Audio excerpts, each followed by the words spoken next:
Hey guys, Matt from Team Broke Vapors here, and today I've got something to talk about. I was in the shower and I was thinking, I haven't done a video for a little bit. What am I going to do a video on?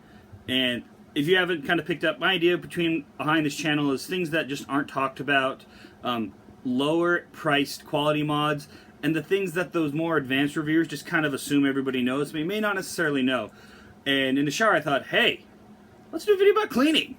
Because that's something that's not really talked about. How do you clean your mod? How often should you clean your mod? What do you clean your mods with?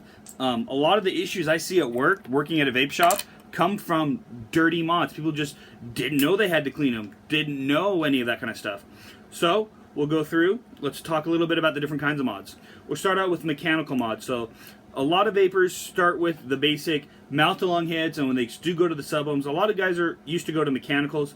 Nowadays they're going to a lot to the regulateds. But with a mechanical mod, you want to keep these guys clean for a couple of reasons. Shh. The main reason is the way mechanical mod works is you press the button and it connects a circuit.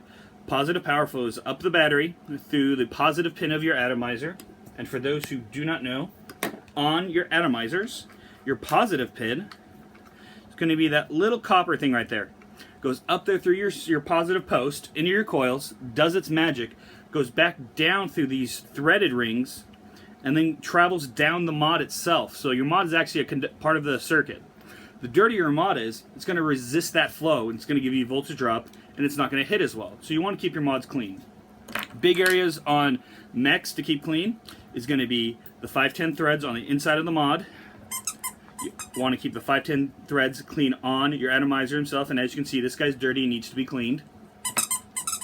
You want to also, I'll play with you in a second, clean the threads in the mod itself. So these are, they could stand to be cleaned.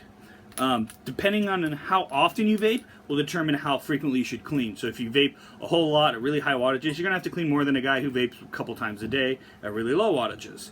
There's no hard, fast, and solid rule on when to clean. A lot of guys want to be told, clean once a week, clean once a month.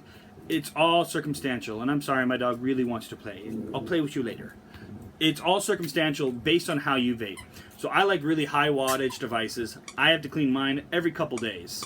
I can get away with pushing it to a week sometimes, but you should need to clean them as often as when you look at it and go, oh, that's dirty, you should have cleaned it.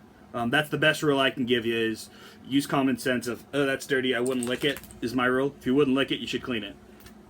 So mechs, those are the big areas to clean.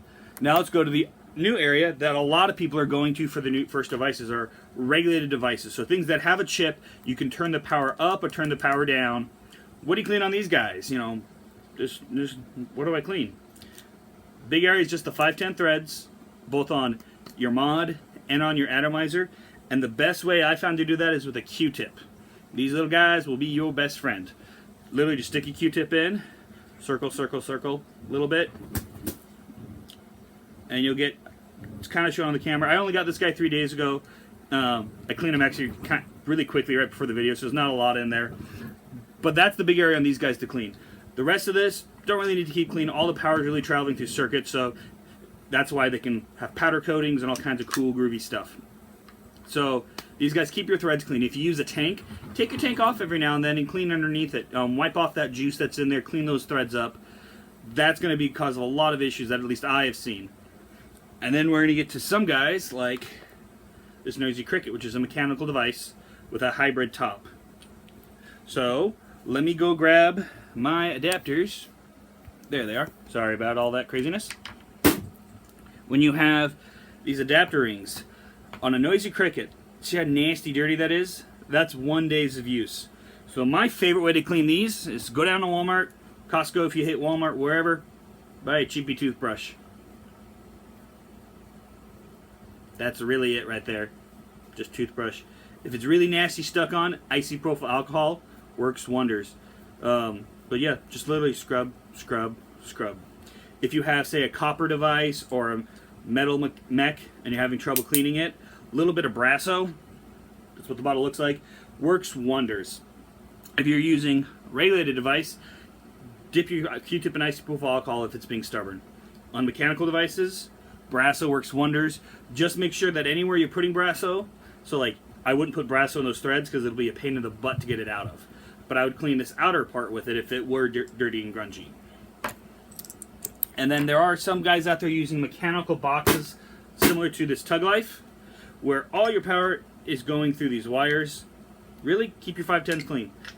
If you want to clean up like the logos, like I just got this guy in a trade, couldn't see this logo at all. Put some Brasso on a toothbrush and just sat here watching TV, Netflix. Just sit, watch. Now you can see the logo. It's something that a lot of vapors kind of skip over with their newer vapors because they assume everybody knows to keep your stuff clean. But it's not really talked about, and so a lot of vapors don't realize that a clean mod performs well. So keep your mods clean. Keep clean mod is a happy mod. A happy mod will vape well. Stay off the ciggies. I know it's kind of a quick video. I'll probably do a more in-depth video later, actually showing you, because I've already cleaned my stuff for the day. Probably do a video later actually showing you cleaning my mods, how I do it. I think it's all pretty self-explanatory, but I'm going to do a video probably later anyways, just to get it all covered. If you guys have any videos you want me to do, or hey, I've started vaping and I have no idea about this, post them in the comments. Because I've been vaping a while. There may be something, like I said, a lot of vapors take certain pieces of knowledge for granted. I may be taking one for granted and not thinking about it. Let me know what you want a video on. I've got a couple drippers coming up that I'm going to probably be doing reviews on. I'm just kind of holding off because of the price point. With my channel, I only like to review items that, for the price, you're getting the best thing you can get. That's one of the reasons I love this RX200. It's inexpensive and it performs beautifully. I'm of the mindset that you shouldn't have to be wealthy. You shouldn't have to drop $400, $500, $600 to get a good vape. You should be able to get an inexpensive device that performs well for whatever vaping style you want to do. So if you recommend, hey, do a review on this $150 atomizer, I'm not going to do it simply because that's not accessible to a lot of vapors. I mean, Team Broke Vapors, I'm on a budget. A lot of vapors are on budgets. I'm going to do items that are not necessarily budget items, but are, you know, this guy was $80, $90 most shops. It's worth spending the $80, $90 you get your money for it. Compare, you know, something like this Noisy Cricket, $35. If you're advanced enough, great mod. I do not recommend this, although if you are a beginner, it is on the advanced end because you are dealing with a lot of power. I prefer something like this if you want to go high power and you are intro.